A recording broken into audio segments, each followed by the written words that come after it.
Thank you everybody for joining us. My name is Lilia McEnany and I am an assistant curator at the Museum of Indian Arts and Culture. And as you all know, we're here today to chat with Cree LaRance.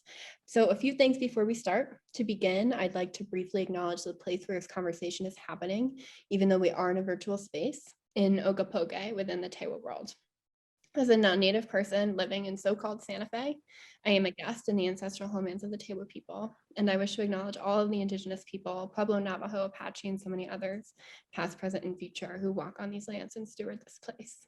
So for those of you who do not know, the Goodman Aspiring Artist Fellowship was established at MIAC by Dr. and Mrs. Connie Goodman, who are members, friends, and supporters of the museum. The fellowship is designated to provide financial assistance to up-and-coming Native artists who show promise and are eager to move to the next level of their development. The Goodman Fellowships have often opened doors and other opportunities for recipients, such as artist residencies at the School for Advanced Research or the Santa Fe Art Institute, invitations to markets, as well as gallery and museum exhibitions. As you all know, this program with Cree is second in our new lecture series from the Goodman Fellows. The program kicked off last month with Taryn Laskin, and the recording of that actually just went live on our YouTube page yesterday. So check out our Facebook to get the link for that. And these conversations will continue on a monthly basis throughout the year, generally the fourth Wednesday of every month at 10. So keep an eye out again on for MIAC's newsletter and Facebook page for social media announcements on future dates. So with that, I'll hand it over to Cree. Hello. Hi, thank you, Lilia, for the introduction. And I'd like to thank the MIAC and the Goodmans for this opportunity and for winning the Goodman Fellowship. I feel real honored. Me and Taryn's awesome, by the way. We were the first two recipients of the MIAC Goodman Fellowship. And so I just wanted to introduce myself. My name is Cree LaRance. I'm an enrolled member of Ohkay Owingeh Pueblo. I'm also Hopi, Navajo, and Assiniboine as well. My genre is jewelry. I'm a jewelry maker. I've been doing it for about 10 years now as a full-time job. But of course, my parents are both jewelers and artists. So I've been in the studio ever since I was a little kid, you know. And so, I decided to become a jeweler when I was about 21, you know. I was always making jewelry. I was working, different jobs, and I was always doing jewelry on the side. And finally, I decided, I'll just become a full-time jeweler. And I've had amazing opportunities, and I really enjoy doing it. And the Goodman Fellowship really instilled a sense of belonging in this community, and really inspired me to keep going with my artist career. I work primarily in silver, but I also work in gold. I won the Goodman Fellowship in 2016 with Taryn. Was it? Yeah, 2016. And with that, of course, we got a spot at the Native Treasures Market. And so that was one of my first shows I did. And with that, I did a lot of great sales. And with the financial help that they provided, I was able to buy more tools and materials to help me advance my career. So a big thank you to Dr. and Connie Goodman. They're awesome people at what they're doing. And I feel really honored to be part of this group because there's some amazing talent that I'm just really, honored to be a part of. But what I wanted to share with you guys was two of the tools that I was able to buy from the Goodman Fellowship Award. So one of the tools I was able to buy was a rolling mill. And with this rolling mill, I'm able to roll out my own silver, my own gold, my own wire. I've really been able, it saved me a lot of trips to the jewelry supply, and it's been an awesome tool that, really helped me advance. The second tool or machine I bought was a lapidary machine, which is right there. And with the lapidary machine, it really helped me with my my work. With that, I was able to cut and polish my own stones, to do a lot of inlay work. That's one of the things I really like to do is use natural materials and non-natural materials in my artwork to stay traditional, but also contemporary at the same time. A lot of my influences are older Native American artists. Of course, my mom and dad, Steve and Marian Denipah LaRance. Of course, the late great Charles Loloma and his niece Burma Sunwai. Jesse Manunye, a lot of these people, Ben Campbell Nighthorse, a lot of these people that use stones and really revolutionize the way Native American jewelry, without just using turquoise, other materials that we can use from around the world, So those were two of the main tools I got with my fellowship money. And it's really helped me a lot throughout my career, And so I really, I'm super thankful for that. You know, being here in Santa Fe is also awesome. I'm coming from you live from my home studio in Santa Fe, New Mexico. And I moved here about 8 months ago, in the middle of the pandemic. And so fortunately, me and my family have been able to find venues throughout the pandemic to continue to sell our art. And then, of course, we had to do a lot of the online, venues and mediums, and so we got our own, my father, he does a lot of Facebook transactions. And then we also got our own website, which is dlfineart.org. And, as a family of jewelers and artists, I'm very lucky to have both my parents support me, and we move together as a team, so I always show all my work with my parents. I always, me and my dad do a lot of shows together. Me and my mom and dad also, we work together, and we do a lot of collaborations, and we work off each other. And so my dad is a Hopi and Assiniboine. He's from Third Mesa, the village of Montcopi, and my mom's Navajo and Tewa from Ohkay Owingeh Pueblo. So all these tribes, influenced me a lot on my artwork. And so that's mainly where my inspiration comes from. But also being a young person in a modern world, I try and stay contemporary, and I also try and stay unique to who I am, And so right now I'm going to share with you some of my older works that, are no longer in my inventory. And then later I'll show you some of the works I have in my inventory. So these are a lot of my older works that I have. And let me go back. So this first piece I did, all these works I did about within about 6 to 5 years, recently. So they're all recently, within the past 6 years I've done it. So this was a bolo tie I did. And to me, I did it with, at the time I was still not, I didn't have the means to buy diamonds, of course, diamonds are very sought after and very high-end gemstones. So to me, this was me making my own diamond. So this is called the diamond piece, and this one I used the natural Persian turquoise, which is from modern day Iran. Another thing I like to do, like I said, I like to use a lot of raw materials and stones from the earth. And so part of that is learning your materials, So I really enjoy the stone side of what I do, and I'm really infatuated with the stones that come from Mother Earth. So this one was like I said, a diamond bolo. Let's see. Then the next one I did a few years ago, and this was the technique that I primarily do is called tufa cast. And tufa is a volcanic pumice stone. I have an example. Well, I'll show you later. It's a volcanic pumice stone that me and my family mine out on the Hopi reservation. And what it was the ash from a volcanic eruption that drifted and settled in the earth. And over the years, it hardened. So what we do is we mine that out on the Hopi reservation. Then we use that as our mold. So what we'll do is we'll carve out a channel. Then we'll put a sprue hole at the top. We'll carve our designs into the channel. And then we'll get a matching piece, and we'll put them both together, and we'll put a sprue hole at the top. We'll melt our silver, our gold, and we'll pour it into the tufa stone, which is our mold. So that's how a lot of these pieces, they have that texture. It's a natural texture that the silver or the metal or gold picks up from the tufa stone. So it's really unique, it's really popular with Native American jewelry. And this piece here has the lapis from Afghanistan. And then the orange is a spiny oyster shell. And then the blue is, of course, I believe Castle Dome turquoise. But so that one is the bracelet. This was another piece I did. I called it the monsoon season.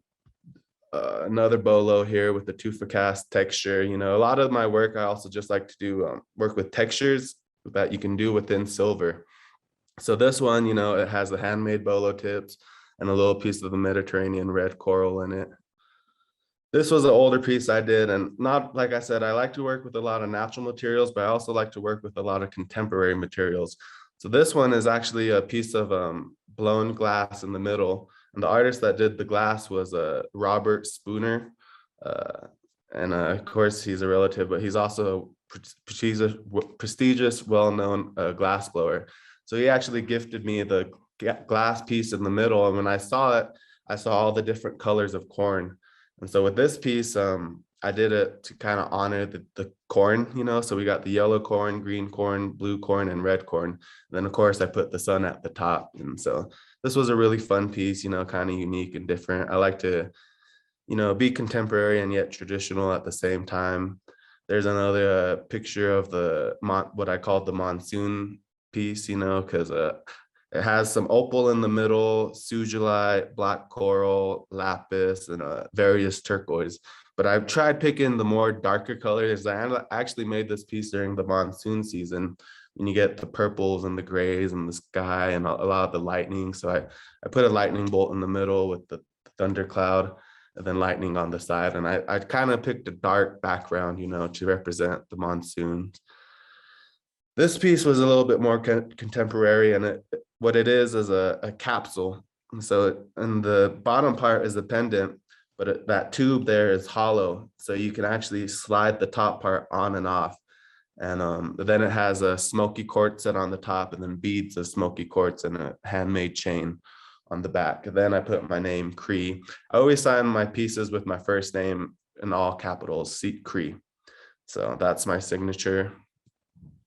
This piece I did was actually part of a big squash blossom and a big Naja necklace. And this was the main centerpiece. So it has the Morenci turquoise, then the Pueblo top, you know, with the 2 pieces of coral. And then I actually got inspired from a book called The Heart of the Dragonfly. And Mike Bird was a big inspiration, you know, Morrison, who's from a family member from my Pueblo. And he has a book out there called The Heart of the Dragonfly, which I studied. And so this was my version of the Heart of the Dragonfly. So that's why I put the heart and the dragonfly in it. Then this was so I like to try and, you know, use all different techniques of silversmithing. So like I said, I primarily do a lot of casting, but I also like to try and do fabrication, and, you know, I'm learning how to do stamp work. So this is one of the stamp works I did, and this is a Avanu, which is the water serpent. And then I put a piece of turquoise off to the side, and you can see my signature on the bottom. This was just the abstract, you know, like I said, with my inlay. I was working on a lot of my inlay. So there's a long piece of Mediterranean red coral, the black coral, some sugilite, and a piece of turquoise at top. This is another inlay piece that I did with the tufa cast band. So it's a bracelet. Like I said, all these have either sold or in galleries at this point. So this one had a lot of Lone Mountain, which is a real high grade turquoise, the Mediterranean red coral, and the sugilite. Here's another inlay piece I did, and this is I believe this one was Carrico Lake turquoise and some gaspiite, which is mined out of Australia, which is the bright green stone. And like I said, with the money I got from the Goodman Fellowship, I really wanted to do more inlay work, and because the machine I was using before, the machine I got was a little outdated. You know, it had one wheel, and so I had to change the grids out. And so with the Goodman Fellowship, I was able to buy a new lapidary machine, and it really, you know, it enhanced my work. And so, and it really, you know, what it does is actually save you money. When you cut your own stones, it's a lot cheaper than buying stones that are already cut and cabbed out, you know. And so that was one piece I did. This was a ring, you know, and for this ring, I did a lot of, I practiced on my bezel. The bezel is the piece that holds the stone in. And so this was actually a fairly large stone of variscite, Newlander's variscite. And so my primary goal was to work on a stamped bezel, you know. And to me, I never create the same piece twice. I might do it if it's a special order, if I make something and someone falls in love with it and it's either too small or too big for them. Sometimes I can, I'll do a commission to try and replicate the piece. But even when I try and replicate the piece, it's very difficult. It always comes out slightly different. But this piece, like I said, I was working on the bezel and my stamp work. I like to try and push myself to do different techniques, because primarily I learned, like I said, tufa casting. I grew up learning how to do tufa casting. My parents are both professionals, real expert at it. And so I really like to push myself on my pieces. These are some simple tufa cast earrings, and I said, a lot of the times I just like to work with different textures that you can use in silver and gold, and sometimes, simplicity is bliss, is what I like to say. And so sometimes I just keep my designs real simple. This one is another one of my diamond pieces. And this one, like I said, I kind of call it my diamond in the rough. And I believe that's a Morenci turquoise, and the bottom was tufa casted. And then I did a little bit of fabrication on the top part, and then the inlay as well. Here's a simple pendant I did. And what's different about this one is the material in the middle is a material called fordite, which is relatively new. And what it is the paint from the old car factories that built up on the ground. So what they did was scrape that and they like hardened it. So now it has all these different colors of paint levels. And so when they harden it and bake it or whatever, it turns into a harder material. And so that, like I said, I like to work with different materials. I like to stay traditional. I love turquoise. It's my favorite stone, of course. But I like to stay contemporary and push the boundaries of Native American jewelry. Here's some more. These ones were cuttlebone cast earrings, and cuttlebone is a fish from the ocean, and when they die, their bone, I think they only have one bone, but it washes up on the shore. And so it's the same process as tufa casting, but you use that cuttlebone as the mold instead of the tufa. And so cuttlebone, it provides a real pretty, linear, wavy kind of texture. And the stone in there is called druzy. And it's a common stone found throughout the world. And what it is the crystallization that happens either within a geode or a host stone. So they come in all sorts of different colors. And I really like the way druzy and cuttlebone look. There was a series I did of earrings, but was a lot of cuttlebone and druzy together. Here's another druzy with the cuttlebone shank, that one I did recently. Then I went more traditional on this one. This one's a spiny oyster shell, which is a clamshell that comes out of the ocean. Then I just did a little twist wire. And like I said, everything I like to do is I like to do handmade. I usually like to cut the stone itself, but this one I bought as a cab. But, the bezel, which holds the stone, isn't handmade. I twist my own wires. I try and do everything, me 100%. Here's another bolo I did.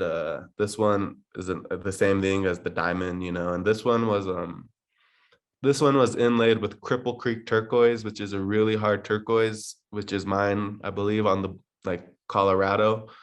And this one I was just really practicing my inlay skills, and so which was nice with the Cripple Creek because it was a harder turquoise, so it grinded a little bit slower, so I was really able to take my time. And so it's hard to see, but there's a bunch of different pieces of inlaid turquoise and they're all inlaid. And then I cabbed out the two bottom pieces and handmade bolo tips. The only thing I didn't do was braid the leather, which I'm learning how to do. There's another picture of it. And let's see. And then this piece I did actually did at the Poe Center for the Arts, which is located in Pewaukee. And like I said, I like to work on different techniques and push myself. And so this was done with the lost wax cast method. And with the lost wax cast method, you build your piece out of wax first, and then you cast it into silver or gold. So this piece I made completely out of wax, and I was inspired by the Mayan ruins, And there's a great history with the Native Americans. Actually, the Pueblos and Hopis believe, well, archaeologists shows that, that's where a lot of the Pueblos came from, was South America. And so there's a big trade route with New Mexico and South America, the Mayans and the indigenous people in South Mexico and South America. And so this one I called the Mesoamerican pyramid. And, this was just like I said, I was inspired by them, and I really love their temples, and I hope to visit one day. And then that one's set with Lone Mountain turquoise, which is another high grade turquoise. Here's another side view of it. And this was all sterling silver, it's a bigger ring, and it was more three-dimensional. Here's another ring I did. And this one, like I said, my inlay with the Goodman Fellowship, I bought the new lapidary machine. And so this one is inlaid with Australian varisite, which is the greenstone. And then the purple, of course, is sugilite, and then a peach Mediterranean red coral. And this one I still have the bracelet, I'll show you. But I did the bracelet first, and then I did this ring to match the bracelet. Here's another inlay piece I did with Edwards black jade. I like to use different materials and minerals. And so when I found this Edwards black jade, I fell in love with it because it has a really high polish, if you get it right, with a nice black tone. And then I inlaid it with Morenci turquoise, which is mined out of Arizona. Here's a simple pendant I did. And like I said, I like to use different minerals. So this stone in here is called amylite, which is actually a fossil, and so that it was an organic material. But it's kind of hard to tell from the picture, but it has a lot of pretty greens and oranges. And to me, when I saw the piece, I saw a monarch butterfly. It like resembled a monarch butterfly wing. So that's why I did the butterflies around and the flowers, because that's a lot of the times with my pieces, if I see a stone, the stone, it inspires me, the stone will tell me what to make out of it. And so, like I said, when I saw this piece, I saw a butterfly wing. So I did a butterfly theme around the piece. And then this was a stamped triangle wire bracelet. Like I said, I like to do different techniques. And so this was one that I practiced my stamping work with.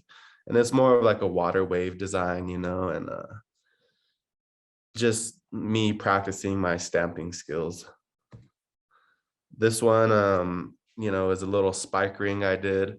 This one I made out of a triangle wire as well, and I carved and filed the little spikes on the sides.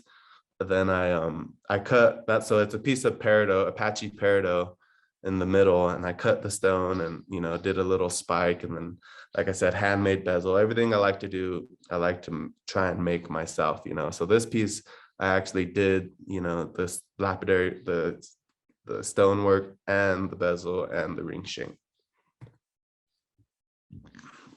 This is just a simple pendant. I did a feather with a nice piece of Royston turquoise in it. That was, some fabrication work. And then back to my diamond bolo. I think that's all of them. So yeah, those are my older pieces that I've done. And so now what I'll show you is so throughout the pandemic, I stayed busy, stayed working. I also got a job here in Santa Fe. I actually just moved to Santa Fe about 8 months ago.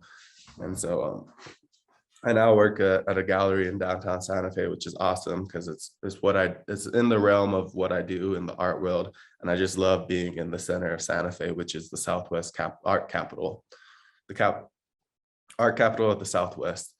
And so between that, I split my time working part-time there and then working on, my jewelry. So and then of course, it's throughout the pandemic, it's been hard finding venues to show at. Luckily enough, me and my dad got out there and we've been able to find some venues to show at, locally and abroad.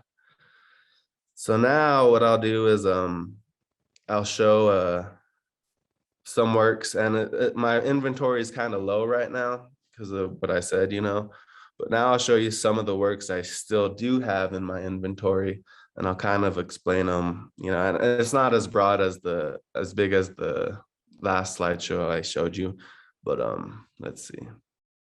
So this piece I did a while back, and I actually have it. And this piece was actually a piece to match the bolo tie from earlier, that diamond bolo that was inlaid. And this was fabricated. It wasn't casted, the bracelet. So I fabricated the bracelet, and then I inlaid the bracelet with that Cripple Creek turquoise, which was the really hard turquoise out of Colorado. And this one, like I said, I was just kind of practicing my inlay skills. And so this one I still do have. It's still available. I don't know if you can see me on the little screen, but I have it still, and it's more of a men's size, And, let's see. These ones are the black druzy and set in 14 karat gold. So another thing I was able to do with the Goodman Fellowship was I was able to invest some of that money into gold, which is the medium, I really want to work more with. But of course, because of the gold prices right now, it's at an all-time high. So it takes a lot of investment to invest in the gold. So this was 14 karat gold. And like I said, I love working with druzes.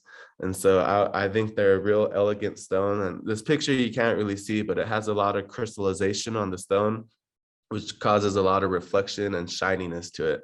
So these were 14 karat gold earrings, and I fabricated them. And so all these little shots, I each made each little shot, and then handmade bezel. Then I soldered them all onto a gold sheet. And so that's how I made these earrings here, which I still have. There's another, you can see the crystallization a little bit better on this one. And so this piece I did a few years ago, and this was an awesome piece I still have. And it's right here. But this is a woman's cuff, and it's a wide cuff. It's about 1.5 inches wide. And the green stone is called Australian varicite. It's a varicite mined outside in Australia. And when I actually bought it, it came from one big stone. So that I bought a stone that was about that big, and all the green stones came from one big stone. So I cut and slabbed each stone, and then I set and inlaid them. And then the purple, of course, is the sugilite. And then the pink is the Mediterranean red coral. So I actually did the ring to match this, but I sold the ring separately. But this was an awesome piece, and this is one of the pieces I was able to do because of the Goodmans with my lapidary machine. I was able to cut each stone, polish, grind, and then set all the stones, And so this lapidary machine I bought really enhanced my work. There's another piece of it, picture of it. There's the inside. So the inside, I tufa casted this bracelet, and my father, like I said, is Hopi, and he's a member of the Sun Clan out in Hopi. So I did a big Hopi sun face on the inside, to honor my father. Then I also put, you can't see in the picture, but I put 2 corn stalks, because corn is super important to the Pueblo and Hopi people.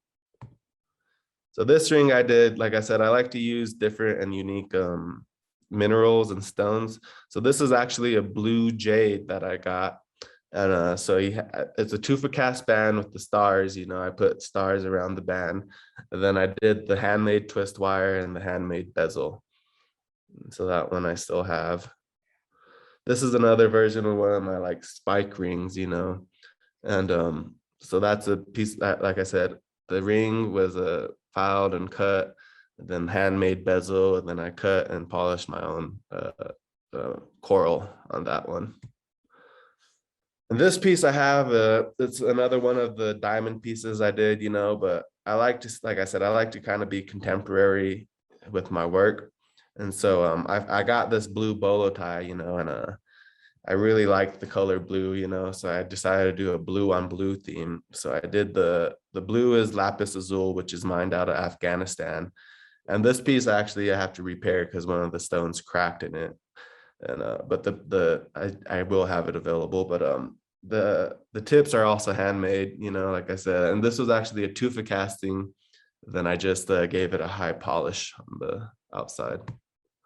This is just a small little pendant I did, with some abstract feathers from the bottom. And I believe that's a Bisbee turquoise with the handmade handmade bezel, you know, everything handmade. And now I'm back to the beginning. Yeah, those are some of the pieces I have right now, you know, and I'm continuously working on new pieces. You know, like I said, I really don't like creating the same piece twice. I like, you know, I think Taryn kind of touched on it last time. I think it's important that artists push themselves and stay fresh, you know. And a lot of the times actually with the technique I do, the pieces actually create themselves. So sometimes I'll be going for a certain look or a certain design, and you know, either the thing won't cast, or you know, like I'll make a mistake somewhere, or I'll melt through the solder. So a lot of the times the pieces actually create themselves, you know, and so to actually replicate them is a little bit harder, you know, and so that's, you know, one of my ways I look at things, and so but those are a few of my new pieces. Oh, and what I wanted to show, so like I said, what I do, the main technique I do is called tufa casting. And so like I said, it's a volcanic pumice stone. It's the ash that solidified from a volcanic eruption. So here I actually have a piece of tufa, and you can see from the, I don't know if you can see that well, but you can see from the video, it's a real soft stone. It's white. It's what it was the ash that solidified. So we use this as our mold, you know, and so what you do is you carve out a channel. So this is essentially a blank canvas to me right now. So I already carved out my channel, you know, and I flatten it and smoothed it out. So now I have this whole little area to work on designs. So what I would do is carve my designs into the channel, put a sprue hole at the top. This would be the top. And then I'd flatten another piece, match them together, clamp them together. And then I take my silver or gold and I melt it down. Then I would pour it into the mold. So that's how the silver and metal picks up that soft, grainy kind of texture, you know. Then here I have an example of cuttlebone from the cuttlefish, you know. And so same thing, you know, I flatten down one side, I carve out a channel, and then I usually with the cuttlebone, I really don't do too much design work in there. Sometimes I'll use certain shapes after it's casted, but with the cuttlebone, I really like just the plain texture it gets. And so I usually just work off the plain texture, you know, and the different textures and silver and gold, you know, it's pretty amazing, but it's the same thing, you know. I usually use a piece of tufa on the back, but I'll, you know, connect two pieces like this, and I'll put the sprue hole at the top, you know, then I'll heat up my metal and pour it. And so like I said, with casting techniques, you don't always get a solid cast, you know. Sometimes you can do everything right, and sometimes you just won't get a good pour, you know. Sometimes it'll come out halfway or just partially, or, you know, it's part of the job. And so when that happens, like I said, I'll either try and utilize what has poured, you know, especially if it's a tufa casting and, you know, partial design will come out. I'll try and utilize that design and make it into something new, you know. And so that's one technique. And then also, like I said, I've been doing a lot of stamp work. Like I've been practicing different techniques. So this is a newer piece I did. And all this I did with just the chisel. So I did all the stamp work, you know, line work, practicing just using one tool. So all this was made with just a chisel, you know, and just pounding the line work into the silver. This was a silver bar, and I just pounded it in, you know. And like I said, I like to stay simple sometimes, you know, and just work on different techniques. You know, here's another stamp piece I did. It has a lot of the turtles, you know, and so I just repetitively used the turtles, you know, and on the inside, like I said, I always sign my pieces with just my first name in all caps, you know. And so just to kind of distinguish myself, you know, like I said, as a family of artists, we move together and we work together, but I also like my individuality. So that's one of the reasons why I sign with my first name. You know, I want to be known as Cree. You know, I'm proud to be a LaRance and a Denipah, but I also, like I said, want my individuality. So that's one of the reasons I sign it with just Cree, you know. And then lately what I've been doing is I actually been doing a lot of leather work too. So like I said, I like to try and make everything in my piece, you know. So when I do a belt, now that I'm doing belts and wrist things, I like to actually cut the leather, dye the leather, stain the leather, you know, punch the leather. So this is one of the pieces. I actually had a few leather bands with silver and turquoise on it and other materials, but I actually sold them and I didn't get a picture of them. I'm actually really bad at taking pictures of my work. But yeah, so one of the new things I have been working on is leather. So I've been cutting and dyeing. So this is one of the pieces I did, you know, this is a piece of lapis azul, you know, a nice piece of lapis. And then I did the whole setting, you know, so I cut and polished, you know, I did the little ridges on the side, did some stamp work on the back. And with the nice blue, I matched it with the blue, you know, dye for the leather. So this is one of the pieces I did recently. And then, you know, just a lot of, I like to work on big pieces, but to stay afloat in this business, you know, as almost a full-time artist, you know, this is one of my main source of incomes. I also work on a lot of smaller pieces, you know, what I call my bread and butter pieces.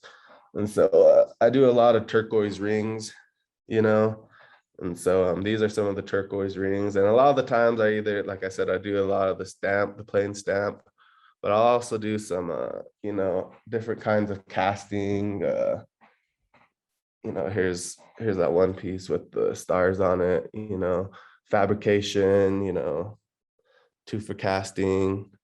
And this one's kind of different. It has a spike with the 14 karat gold bezel. But yeah, so that like I said, my inventory is kind of low right now, but I do stay constantly busy working on my days off and in my studio, you know. And like I said, a lot of the times I do smaller pendants, and then I'll try and do one small piece, you know, and then I'll get to my big project, you know, that takes me a while to create, you know. So that's usually how I work. That was fantastic, Cree. Thank you for sharing all of that with us. It was amazing to hear about all of the different methods that you work in. It's kind of outstanding to see so much incredible work made in such a diversity of ways. And yeah, and that monsoon bolo tie that you showed us at the beginning, oh my gosh, that was really, really cool. Thank you again for sharing all of that. We have a lot of questions that have come in. The first one is about that bolo piece that you did with Spooner. And Matthew is asking if you are planning on any other future artistic collaborations. I do, you know. So he actually, at the time that it wasn't like a planned collaboration, I actually just stopped by his booth, and these were something new that he was doing, these kind of cabs, you know. And so he had a bunch of different glass cabs, and so he gave me about 4 of them. And so I still got 3. I actually got a smaller version of that glass with the different colors. So I am gonna make, of course, I sold that bolo, but I was gonna make a bow guard to match it, you know. And then I have a few more pieces that I'm kind of working around, you know, I'm getting to. So yeah, it wasn't really a planned collaboration. He just kind of gifted them to me, but I did show him afterwards and he really enjoyed them, you know. And so yeah, you know, I love, like I said, I love working with unique, different materials, you know. And so, like I said, when I saw it right away, like I said, I saw the different colors of corn in it. So right away, I knew I wanted to do a corn piece around it, you know. And so, yeah, I had, like I said, I have more pieces and I fully plan on working with them. Awesome. And I mean, I would love to hear, I think it's really interesting that you say that you move as a team with your parents, but you're also like maintaining your own individuality. Can you talk a little bit more about how you work with your parents and if you guys work on any pieces together? Yeah. So like I said, all our shows and viewings, you know, we stay as a team, we show together, you know. My dad, you know, they've both been in the business for 25 plus years. My dad started as a sculptor, my mom started as a painter, you know. And so and then I lived at home for a long time where we had our home studio. So I was able to just go to the studio, wake up, go to the studio, and my parents would be there, you know. And so they gave me advice. I'd constantly go to them for you know, for advice, you know. I'd constantly we work off each other, you know, and they have their individuality and their own kind of style, I guess, that they're known for. And so but yeah, my dad does a lot of the inlay himself, you know. Like I said, Charles Olema was a big influence on us, you know. We're Hopi, and so we look at him, and he's the godfather of, you know, Native American art or jewelry.